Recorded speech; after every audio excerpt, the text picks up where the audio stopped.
Welcome to a special broadcast by the Gauteng Provincial Legislature, where we're profiling all House committees and chairpersons, as well as presiding officers at the Gauteng Provincial Legislature, with the hashtag #GetToKnowGPL. And for full versions of all of these interviews, you can log on to Gauteng Provincial Legislature social media pages on YouTube and Facebook. Welcome back. We are in conversation with Honourable Nomvuyo Mhlakaza-Manamela, Deputy Speaker at the Gauteng Provincial Legislature. Once again, let me thank you, welcome you, and we appreciate, as people of Gauteng, the time you're taking to speak to us. Thank you. Thank you. Can we start by asking you to tell us a little bit about yourself and your role in the legislature? Thanks for having me and appreciating the time given to talk to people of Gauteng through you. Let me first indicate that it's my second rodeo, thanks to the citizens of Gauteng, second rodeo in this position. Growing capacity-wise, of course, they still continue to grow. Understanding the public sector, public servicing, and what it means to really to deal with the voter, interact with the voter, the expectation, and really to get service delivery going. So I'm an activist. I was a student activist back in my tertiary days. I'm very active in the community, sent by my community, then of course to the legislature. I appreciate that at my age, I'm not so young of course, but relatively, having been given responsibility, the trust that I was given, at a relatively young age, really, the citizens of Gauteng gave an opportunity. So I appreciate that I entered the service through being a legislature, not in government. The appreciation and the work is quite different. It's not a service delivery point, but you make sure you hold your own colleagues, your own friends, or rather fellow colleagues or they get to deliver. There's nothing as disheartening as going to the voter to promise them to promise to deliver 1, 2, or 3. The next thing, you are the very same person that you were campaigning and saying you are going to definitely get go to get 1, 2, and 3. I get to be stressed as the voter, because I must put myself in the shoes. I must answer. I can't say I'm coming back, something like that. I must then hold my fellow colleague to account. Why are they not having this? Why are they not having that? Because to the community, we are one thing. We're public servants, all of us. So really, it brought a whole new perspective. Because everybody just thinks we're government of us. So the separation of powers made me grow and understand that I've got a very different responsibility, except for what the Constitution says, that I deputize, so I step in when the Speaker is incapacitated or not available. But I just don't sit there and wait for her to go to the restroom or just to be out of the office. I do have extra work that I do because I go to communities and actually be a watchdog for the legislator or on behalf of the legislator, if not on behalf of the people. Thank you. Would you say that's the primary role of the, the deputy speaker? For the layperson, on the other end, sometimes the speaker's position, deputy or actual main speaker, is often, portrayed as a watchdog for the party they are representing. I'm sure you can articulate it better. Okay. Watchdog for the party probably would be a reserve of either a chief whip or somebody else, but not in my case, because I must have everybody else who's the whip, every represented party in there. Because I sometimes take over the actual work of the speaker, who must seem to be objective, despite the fact that they come from this or that party. So I must say it's just about everybody in the legislature. A primary role being that, of course, firstly, the one enshrined in the Constitution, that you step in when the speaker is incapacitated or absent. But otherwise, I don't only sit for that. In the 365, you can imagine if I were to sit and just wait for the speaker to be there only. So that's not only my primary mandate. Mine is to be a watchdog really for the people, because when I go to the people, I must make sure that the service delivery policy, which is provincial government, are they coming back to bring what they said they'll bring? Why is the roof still collapsed? Because we promised that the roof will be fixed in this or that time frame. I'm a lawmaker, that's the mandate of the institution. So us we create laws out of necessity, but importantly, out of having it interacted with the communities. If there's a bill to be pushed into law, we must do it on behalf of. That's why these different communities, especially the petitions one, they play a role, those ones, because every moment there's just thousands and thousands of problems they receive dating back in the mid-90s. And that warrants sometimes for us to promulgate certain things into law. So the public participations is this way of calling either Inimbizo, Remoho, and all sorts of big gatherings where we go and see if roads and transport has been delivered, are we still where we were, and a whole range of things. I think just to name a few. So that's made our role. I adopt schools. When I say adopt schools, it's schools that I consistently service. When I've gone to service and create a relation, I must not disappear. Okay. As long as I'm within, I'm in office, rather, interact with the problems that they've got, and they should be able to rely on me. That's why I must be reliable as well. That, okay, last time I said we'll deliver a library, as an example, on books, I must sit on the neck of the education MEC because I've got the platform, they don't. I want us to touch a bit on public participation. We appreciate that the electorate has got many opportunities, or rightfully should have these opportunities to interact with legislators. It could be, with the councillor at community meetings, and it could be with public participation when, bills are being discussed and so forth. Is it your view that, particularly in Gauteng, enough of it is happening? Is there enough of a response, from people of Gauteng when being called upon, to give input, in these forums? There are times when it's disappointing having it called a meeting, and I say when councillors do that, because councillors, local government is more closer. Sure. To the people. And of course, being a community member myself, there'll be a meeting about water or information of the electricity.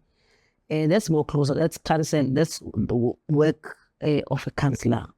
So you go as well as a resident or a community member. They are not there. Sure.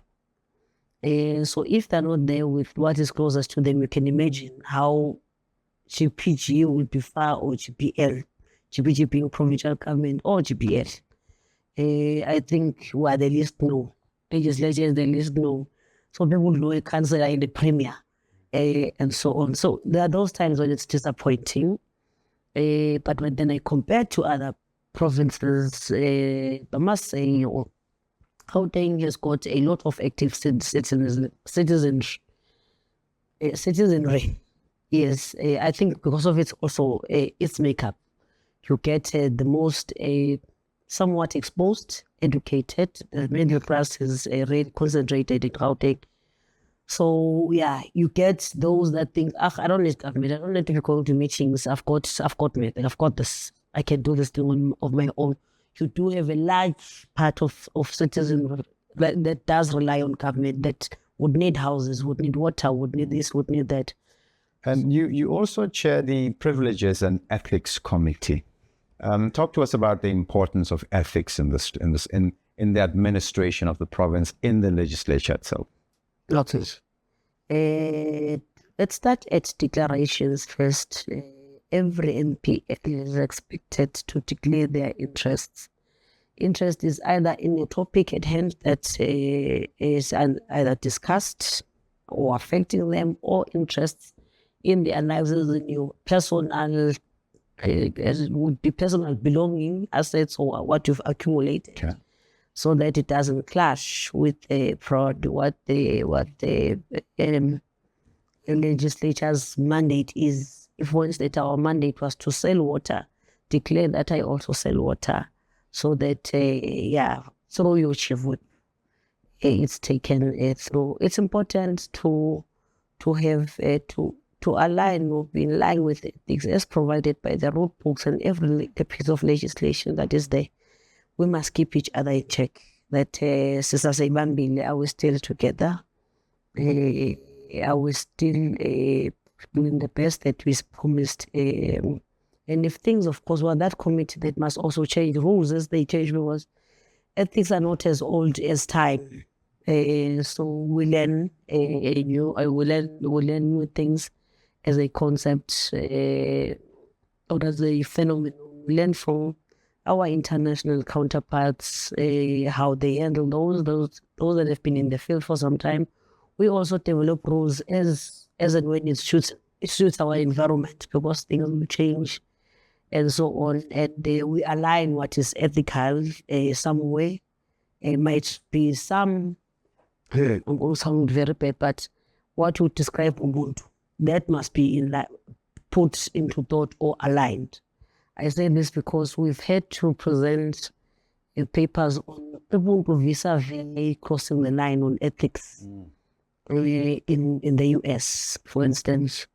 So what you see as a gift of saying thank you for visiting, and I give you isaga, lombil. It's an ethical to be given anything of that sort. When I need that in another environment, that you wouldn't, as a public official or servant and so on, be taking that. But you see, it's only in fact you can't refuse it. It's impolite. It's impolite. So somebody else thinks it's a no. You can't. You just say thank you for visiting. You must declare that I've drank tea, even, I'm saying the way in which you must declare for us tomorrow to say when we check the register, well, she did declare that she drank tea. She was given a bottle of wine or even isaga. Sorry, this is water, but you must declare those kind of things. If there was wine given, and so we must assist each other in reminding that that wine you were given, by the way, it's also something to declare because it was a gift. It is important. So in sharing that, and in the committee has representatives from all the parties. So that's why it assists to keep the line in check, the chain in check, to check, of course, different, to remind each and every party, others that might probably let slip or mistakenly not say or still know that, or interpret or not to misinterpret what is there. So because also we take an oath, that's what makes us unique committee. Unlike others who can just enter the meeting, discuss and keep it going. You mentioned confidentiality it is very important with us. Thanks for that. You mentioned that this is your second rodeo, and you obviously touched on the fact that 5 years may seem long, but it's a very short period of time. It could be that you might move on to another responsibility. But what would you want the people of Gauteng, to look back and be proud of when they think of your legacy in the period that you were Deputy Speaker of the Gauteng Provincial Legislature, and the legacy of that particular position? I can only hope and wish that history is kind to me. It's not harsh. I can only hope that with the capacity given both by my party and the citizens of Gauteng, I do what I can in doing oversight. Those that we visit who don't have a voice, who really don't have access to half of the things that we take for granted, I hope I'm remembered that I did touch. Gauteng is a relatively small province, so really I don't have an excuse or a reason not to have gone to different corners. I will not finish up the entire Gauteng, I don't want to claim that, but I'm always humbled to see those that I've never known or touched, but engaging with them, and they, in their eyes, I see that they trust that I will be back, or rather, I'll do the work right in front of them. For those for the benefit of senior citizens who would not be able to reach the service that they want, if there's a clinic there and I'm able to get the MEC either of health or of infrastructure, that just a makeshift, please do a makeshift if possible for those that need children, especially children in a semi-rural or in township. There you would assume that because they're in a township, there's a lot of access. There isn't. When you see and engage with a principal and say, I'm teaching about 70 children in the smaller Yana room, I wouldn't do half of the things that teaching is a thankless job. Then you interact and you engage, you get humbled that, hey, I thought I understood that there are problems. I know nothing. I don't understand. So I'd like to be remembered as having contributed, played my role, done, kept the legacy of those that created this path for me to work on. Let it not die in my time, in my generation, or in my presence, because I must also leave it for others to come, or for the people. And my lawmaking participation was of value to citizens of Gauteng. Honourable Nomvuyo Mhlakaza-Manamela, thank you so much. Thanks to you too. And we're looking forward to interacting with you again in the future. And on behalf of the people of Gauteng, we wish you all the best going forward. Thank you.